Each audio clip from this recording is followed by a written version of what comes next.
Radhe Radhe everyone. हम चल दिए हैं मंदिर आंवले के वृक्ष का पूजन करने। फागुन मास के शुक्ल पक्ष में जो एकादशी तिथि आती है उसे आंवले की एकादशी, आंवला एकादशी या रंग भरी एकादशी के रूप में मनाया जाता है। इस दिन आंवले के वृक्ष का पूजन करना बहुत ज्यादा पुण्य फलदायी होता है। एकादशी तिथि भगवान विष्णु को समर्पित होती है और आंवले के वृक्ष में भगवान विष्णु का वास होता है। अगर आप आंवला एकादशी का व्रत ना भी कर पाए तो इस दिन आप आंवले के वृक्ष का पूजन जरूर करें। तो चलिए पूजन की बहुत ही सरल विधि मैं आपको बताती हूँ। आंवला एकादशी के दिन आप मंदिर में आंवले का पेड़ है तो वहां पर जाकर पूजा कर सकते हैं, या घर पर आपके आंवले का पेड़ है तो घर पर भी आप पूजन कर सकते हैं।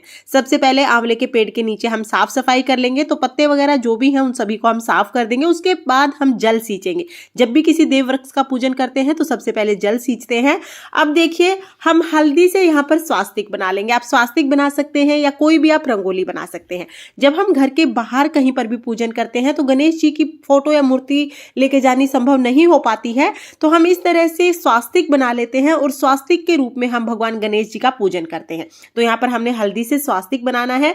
और देखिए वैसे भी एकादशी के दिन हल्दी का प्रयोग बहुत ही शुभ माना जाता है, तो पूजा में हल्दी और चंदन का प्रयोग किया जाता है। तो यहाँ पर मैं हल्दी से स्वास्तिक बना दूंगी। स्वास्तिक बनाने के बाद उनके ऊपर हम थोड़े से तिल रखेंगे। तो यहाँ पर देखिए मैंने थोड़े से तिल रख दिए हैं। एकादशी के व्रत में कभी भी चावल का उपयोग नहीं किया जाता है, तो आप तिल रखिएगा। उसके बाद देसी घी का दिया मैंने जला दिया है और सबसे पहले हम आंवले के वृक्ष को तिलक करेंगे।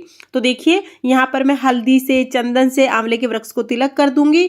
उसके बाद हम दिए को भी तिलक करेंगे, जल के लोटे को भी हमें तिलक करना है। और अगर आप चंदन नहीं लेके गए हैं तो कोई बात नहीं, हल्दी से तिलक कर दीजिए। उसके बाद हम तिल समर्पित करेंगे और वस्त्र स्वरूप हम जनेऊ समर्पित करेंगे। तो देखिए जनेऊ हमें पीले रंग का जनेऊ लेना है, लेकिन अगर आपके पास पीला जनेऊ नहीं है तो आप थोड़ी सी हल्दी लगाकर इस जनेऊ को पीला कर सकते हैं। तो यहाँ पर देखिए छोटी सी कटोरी में मैंने हल्दी घोल ली है। अब मैं जो ये जनेऊ है इसको हल्दी से रंग लूंगी। तो यहाँ पर मैंने जनेऊ को हल्दी से पीला कर लिया है।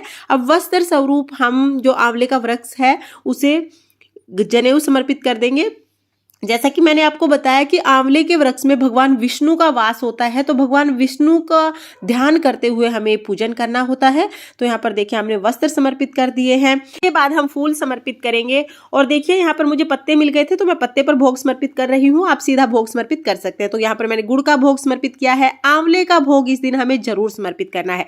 अगर आपको आंवले का फल मिल जाता है सीधे तो आप आंवले का फल समर्पित कर सकते हैं, नहीं तो आप आंवले का मुरब्बा या सूखा आंवला भी आप समर्पित कर सकते हैं। ध्यान रहे कि आंवला एकादशी के दिन किसी भी रूप में हमें आंवले का भोग जरूर समर्पित करना है। इसके बाद कोई भी ऋतु फल जो भी आपके पास हो आप वो समर्पित कर सकते हैं। दक्षिणा हमें जरूर समर्पित करनी है क्योंकि दक्षिणा पूजा में रही कमियों को पूरा करती है। इसके बाद हम धूप दीप दिखाकर आंवले के वृक्ष का पूजन करेंगे। फिर हम कथा सुनेंगे। तो अपने हाथ में या तो आप फूल ले लीजिए सीधे हाथ में, या तो तिल ले लीजिए।